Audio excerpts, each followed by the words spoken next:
Hey, I'm Matt. And I'm Victoria, and welcome to Horrified. And today, we're gonna do it.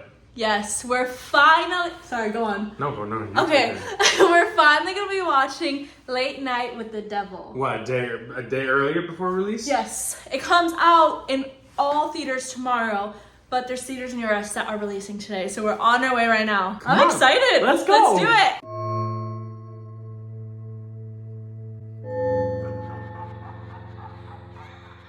So it's currently 6:38. The movie is supposed to start at 6:30. We're at Universal Cinemark, so we still have a minute to walk there. Wait, so you know where you're going? No, I've never been here. Oh my god, I'm just following you. Oh, we're gonna miss this movie, I swear. Okay, so we finally just made it. It's currently 6:45. We are walking now to our theater. Hopefully they did not start. If anything, we probably like missed a minute or something. Late night, we're here. Okay, we're doing it. So Victoria just ran away because she had to take a pee. Alright. We'll let you know what the movie's like. Okay. We're gonna try to record it. Not the movie, but like our reaction. Alright. See ya.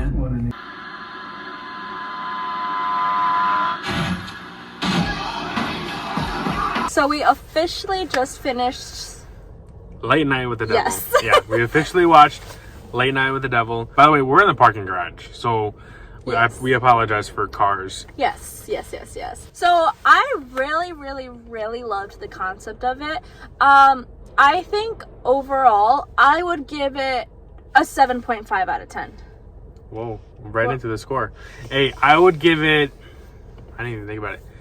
I would give it 7 out of 10. I take it back. 7 you know what? I agree, but I'll give it that extra point. I'll go 7.5. Really? So giving us that 7.25 out of 10. Okay. Explain your reason. So yes, so basically, like I said, I thought it was a really cool concept. The thing that, for me, I love horror, and I have, I think, a very high horror tolerance, you know? So it wasn't, in terms of a horror movie per se, it never really got me. You know, like, it wasn't, I was never like, oh, I have to close my eyes. The only thing that kind of got me was, like, the makeup or, like, the special effects, like, done. They were kind of a little silly to me, in my opinion. But I feel like I don't want, like, this to come off as, like, I thought it was a really good movie. But, like, some of the things just, like, for me, I like when a movie is more realistic. You know, because even though this is taken, like, back in the day and everything, there's no reason why it had to look so fake. And, like, there's, like, a specific scene that I don't want to talk about because I don't want to give it away.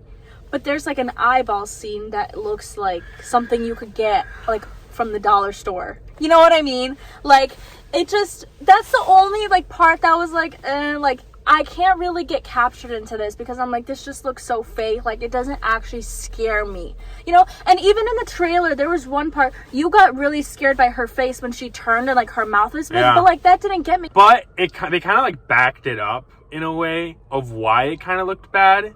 In a way, they kind of, I don't know, you have to watch it. Yeah. They kind of backed it up of why it looked bad. And I thought it was a really cool concept.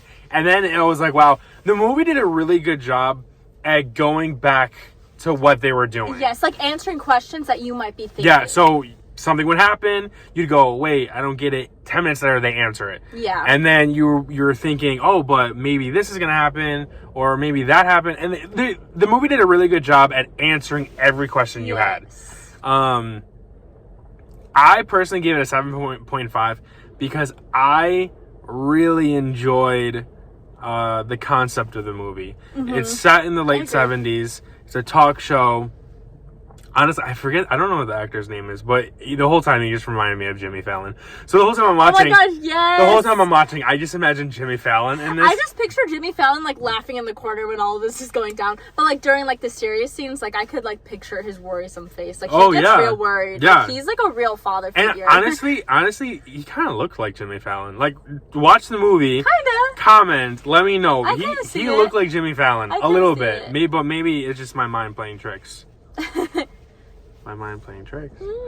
But 7.5 mainly because I like the concept. I like the idea. I like the script. I like how the movie moved in a constant, not too fast, but like not too slow. It was a very steady pace. There was maybe like 1 or 2 points where I felt like it missed the mark on a couple of things. The horror was it's definitely a horror movie, definitely scary. I would say it's the scariest movie I've seen this year. Really? This year. Have we seen anything scarier?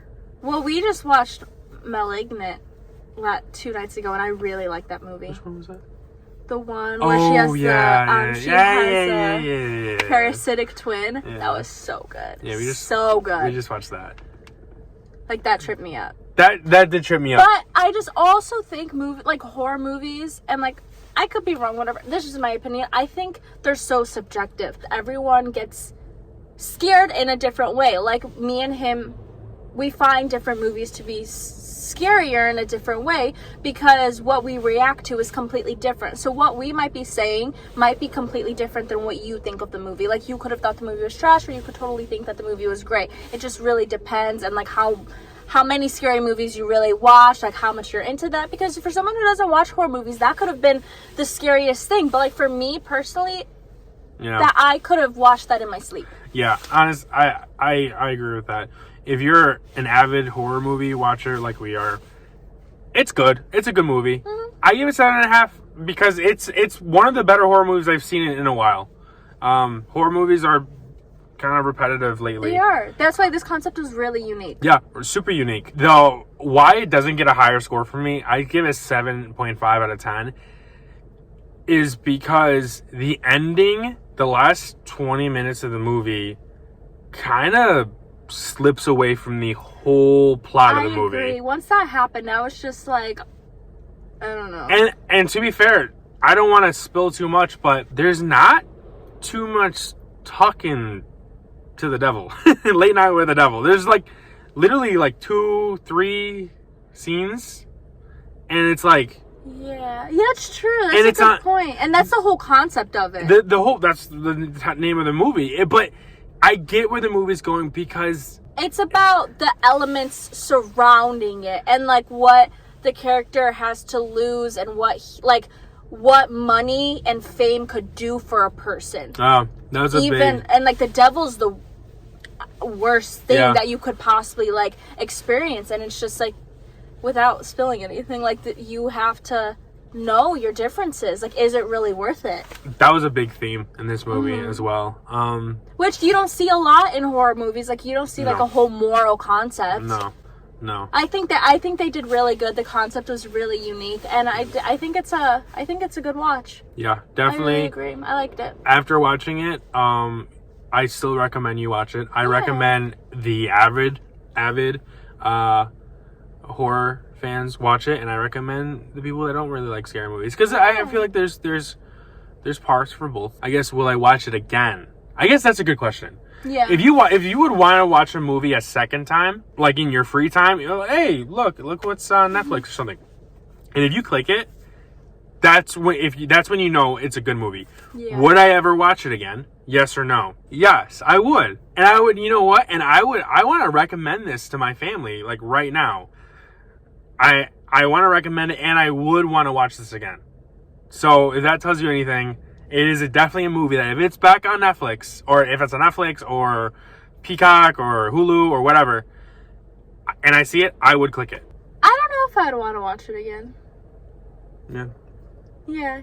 But like I was saying, it's just because everyone, like, when it comes to that stuff, is very different, and it didn't tug on me. So this might be a little bit of a spoiler, so please be warned. So one thing that I found really interesting, and maybe you'll know the reason behind it, but I guess it kind of makes sense. But so there were parts where like you actually saw like the live footage, and it was in color, and it was like in a square format. Like what you would see on a TV.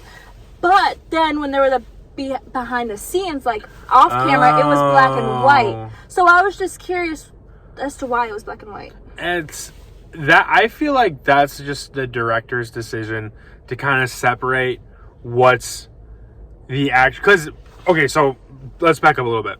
The movie starts as a documentary. Yes. It starts as a documentary about a man named Jack, who's the host of the Night Owls late night show. And the documentary is going over how Jack is going through, you know, this what's the word I'm looking for? This ongoing situation where he's not really getting the views he's wanting. And his show's lacking. His show's lacking. And because Johnny Carson's around. And Johnny Carson is like king of late night. Which is true. Johnny Carson was the king of late night back then. And so Jack, I forget what his last name in the movie, is trying to compete with that. So Jack is going over and over, trying to create new ideas, be inventive, and come up with different skits, different show ideas, but nothing really works out. So then the documentary turns and goes, but this is, you know, Halloween, October 31st, 1970 something or 1980 something. This is the lost footage, but recently found lost footage of this exact episode. So the whole movie is that show. But because a host has to go to commercial break, between the show, he goes, and we'll be right back after these few messages. And when he says that, it goes to black and white. And I think that's the director's way of saying what's the show. What we're watching is kind of like because you know what? It is kind of confusing. Because wouldn't you think it would be vice versa? If anything, like the actual show would be black and white? No, the show, they color in late 70s. Well, yeah. I mean, I don't know. I just feel like that would make more sense versus behind the scenes being black and white. And even I'm getting confused because the documentary, the narrator of the documentary even said, you will now be watching the full unedited version of that episode, including the behind the scenes. Mm-hmm. So it's kind of like maybe the black and white was like the parts that weren't filmed, like the things that really weren't part of the behind the scenes. And then the only other reason that I could give a reason for that is because, so you would find at the ending, like the last 20 minutes that we were talking about, it kind of, he goes into like this new like dimension. I don't even know how to explain it, but like he experiences all these different scenes and then it's full screen and then it's in color. So the only reason why I could is because you want to differentiate, like, oh, now this is a completely new world and it's not black and white anymore. It's not, but like he's in this like mind thing, you know? But like we said, the ending of the movie really steers off from what the whole plot is. Yeah. I guess in a way. It's hard. Yeah. I don't know, because like I get the concept. Like he ends up doing something that it was a hallucination. Yeah. Oh, yeah. It's an interesting movie. I feel like it's hard for us to explain it because there's a big part of us that likes it, but the part of us that says, "But wait," is kind of like digging at us because we liked it, but there's so many reasons for us to maybe not like it. Yeah. So I don't know. It's really weird. But as of right now, I'm sticking with my 7.5. Me too. I really am. I think you're 7. Oh, no, 7. So overall, Horrified gives Late Night with the Devil 7.25. That's a good score. That's a good score for a movie. It actually is. I hope you liked our review. Please go watch it. Yes. We really, really enjoyed it. Like we said, 7.25 out of 10 yes. From Horrified. But for now, have a horrifying day. Bye. Bye.